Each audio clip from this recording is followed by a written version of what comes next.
Let's have a look at another control that we have regarding type, and that is called creating outlines. As you can see, I'm back to our menu document. I'm navigating to this page over here, to our second page 1. And let's discuss the principle of creating outlines. If I take the type tool and draw out a text frame, and I were to type in the word outline, and I'd like to make this text larger, highlight the text, use the up arrow while selecting the point value.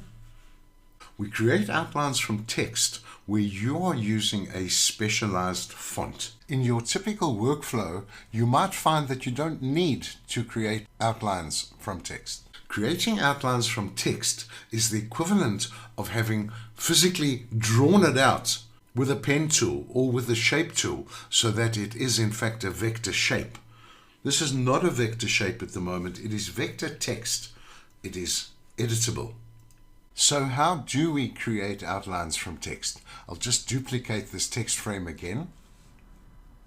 We go under the Type menu and we select Create Outlines. This has ceased to become editable text. It is now a vector shape. This is still editable text. We generally would like to do that with any customized fonts that you may be using. For example, if I know that I'm sending you a document to edit, but you don't have that font, it's going to cause havoc on their computer.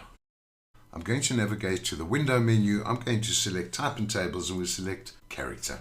Now, for example, not every computer will have this font called Aileron.